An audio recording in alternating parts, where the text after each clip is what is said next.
वाहेगुरु जी का खालसा वाहेगुरु जी की फतेह। एनपीएस खालसा नरेंद्रपाल सिंह खालसा लुधियाना पंजाब से आपका स्वागत करता है आपके अपने खुद के यूट्यूब चैनल शुभ कर्मस में। आज शुभ कर्मस में जो कंटेंट मैं लेकर आया हूँ वो एक गठिए का मरीज गुरजीत कौर है। आप जानते हो कि मनुष्यता की सेवा सबसे उत्तम सेवा और ये सेवा निभा रहे हैं सरदार गुरप्रीत सिंह मिंटू जी सपनों के घर एनजीओ में, जो गांव हसनपुर लुधियाना के पास है। समराला पंजाब का एक छोटा सा कस्बा है, उसके साथ एक गांव है। उस गांव से गुरजीत कौर और उसके बेटे को, गुरजीत कौर जो गठिया से पीड़ित है और उसका बेटा जो मेंटली अपसेट है, उन दोनों को सपनों के घर एनजीओ में लाया गया। अब बात की जाए तो जो गुरजीत कौर जी हैं उसके पति की डेथ हो चुकी है, मृत्यु हो चुकी है और दो बच्चे हैं, एक बिटिया है और एक बेटा है।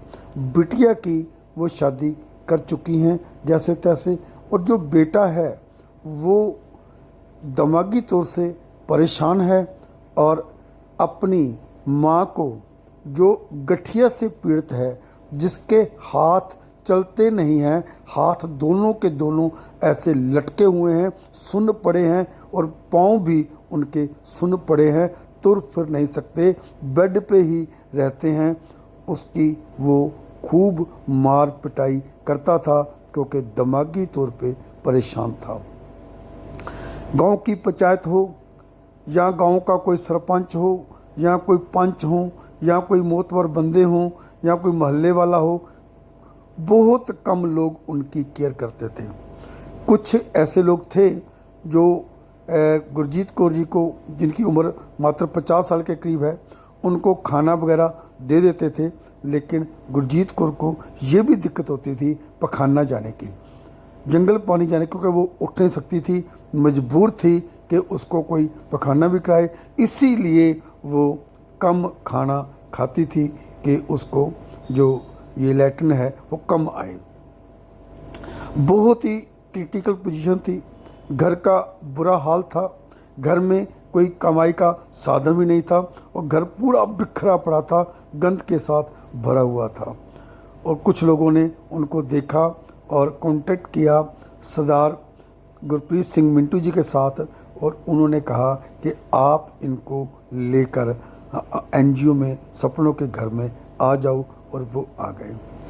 वहाँ पे सरदार गुरप्रीत सिंह जी बहुत भावुक हो गए और उन्होंने बोला कि मैं आपकी सेवा करूँगा, आप रब के घर में आ चुके हो, यहाँ आपकी पूरी केयर हो गई, आप मेरी बड़ी बहन हो, मेरी माँ जैसी हो, और मैं आप दोनों की माँ बेटे की दोनों की अच्छी तरह से इलाज भी करवाऊँगा और सेवा भी करूँगा। लेकिन इस बात को लेकर गुरप्रीत सिंह जी यहाँ पे बहुत पीड़ित थे, बहुत दुखी थे कि क्या यही काम है। अब उनका जो परिवार है 700 का हो चुका है, सपनों के घर में 700 लोग रह रहे हैं। वो कहते हैं मैं इसकी कैपेसिटी लोगों की मदद से 700 से 7,000 भी कर दूंगा। तो क्या यही एंड है, इससे सब ठीक हो जाएगा? नहीं होगा। उनका मानना है कि एक एक दो दो परिवार अपनी वित्त के अनुसार हम सब संभालें अपने पास, ताजो के उनको जरूरत ही ना पड़े सपनों के घर में आने की। और ये जो सपनों का घर है वो चाहते हैं कि ये एक बहुत बड़ी संस्था में बदल जाए, जहाँ पे पढ़ाई एजुकेशन फ्री दी जाए, इलाज फ्री कराए जाएं, और ऐसे जिनको ज़रूरत है उनको यहाँ पे दाखिल किया जाए, और एक यानी इंस्टीट्यूट और हॉस्पिटल ऐसा उनके दिमाग में चल रहा है कि ऐसा यहाँ पे कन्वर्ट हो जाना चाहिए, क्योंकि ये कोई एंड नहीं है। क्योंकि अगर 700 जगह 7,000 भी लोग आ जाएंगे तो क्या ये चीज़ें ख़त्म हो जाएंगी? नहीं। ये उपराला तो गवर्नमेंट कर सकती है या फिर हम सब मिलकर कर सकते हैं, ऐसा मानना है सरदार गुरप्रीत सिंह मिंटू जी का। आप क्या मानते हो, कैसा होना चाहिए? आप कमेंट बॉक्स में जाइए और ज़रूर कमेंट करिए।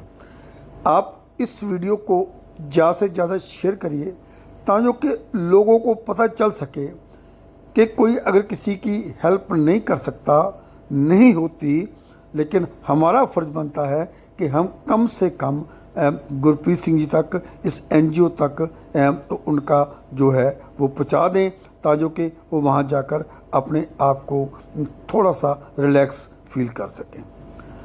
सो दोस्तों, वीडियो को लाइक करना और शेयर करना बहुत ज़रूरी होता है। शेयर में कोई पैसा नहीं लगता। आप जितने आपके पास ग्रुप होते हैं, आप जल्दी से शेयर करा करो वीडियो को और कमेंट भी जरूर दिया करो, लिखा करो नीचे कि आपको ये सेवा कैसी लगती है, आप क्या चाहते हो, कैसा होना चाहिए, क्योंकि आपके विचार इस संस्था को और आगे लेकर जा सकते हैं।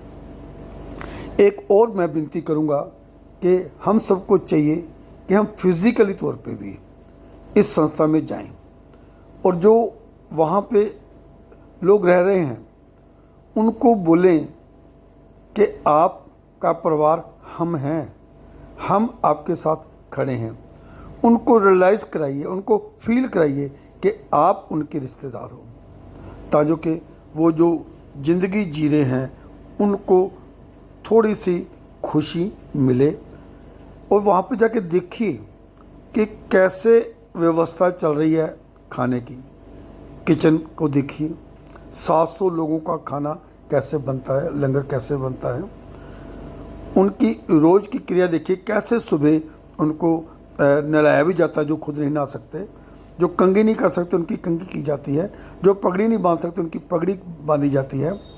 और देखिए गुरुद्वारा साहब वहाँ पे कैसे रोज़ पाठ होता है। और देखिए हॉस्पिटल वहाँ कैसे डॉक्टर और नर्सेस अपना काम कर रही हैं। आप डेयरी फार्म को देखिए, कितने डंगर हैं, कितना दूध दे रहे हैं। और रहने की व्यवस्था देखिए, कितने अच्छे साफ़ सुथरे कमरे बनाए हुए हैं और उनमें पंखे और कूलर भी लगे हुए हैं। इस सब के लिए कोई खर्चा यहाँ पे नहीं लिया जाता, क्योंकि ये एक सेवा का काम है। कि मनुष्यता की सेवा सबसे उत्तम सेवा है। ये जो दिमाग में इनके गुरप्रीत सिंह में आया था, क्लिक किया था, आज ये संस्था बहुत बड़ी संस्था बन चुकी है। और इस संस्था को हम सब लोग मिलकर और आगे बढ़ा सकते हैं। अब जब जाते हो सपनों के घर में, तो गुरप्रीत जी बोलते हैं कि मिठाई लेकर मत जाइए। मान लो आप 1 किलो मिठाई ले जाओगे तो वो कौन खाएगा? आपको अगर कुछ लेकर जाना है, सपोर्ट करना है, तो आप किचन का सामान ले जाइए। जैसे कि हरी सब्जियाँ ले जाइए, मसाले ले जाइए, चीनी ले जाइए, घी ले जाइए, आटा ले जाइए, फ्रूट ले जाइए। यानी वो चीज़ें लेकर जाइए जो वहाँ किचन में काम आ सके और सबको उसका बेनिफिट मिल सके। यहाँ पे दवाइयों का लंगर लगता है हर 15 दिन के बाद, और 3-4 हज़ार लोग पूरे ऑल ओवर इंडिया से यहाँ दवाइयों का लंगर, जो बिल्कुल लंगर का मतलब फ्री हो गया, जो लंगर फ्री लेने के लिए यहाँ पे आते हैं।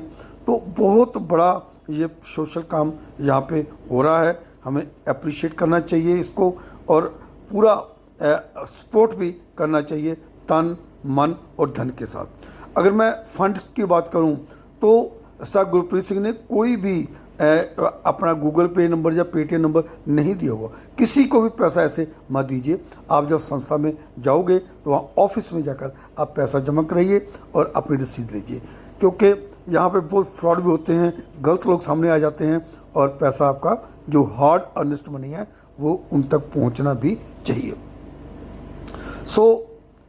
आपकी तरक्की के लिए, तंदुरुस्ती के लिए मैं परमपिता परमात्मा से प्रे करता हूँ। Stay happy, stay blessed, stay healthy, stay wealthy. फिर मिलूँगा एक नई वीडियो के साथ। आपका अपना दोस्त NPS खालसा।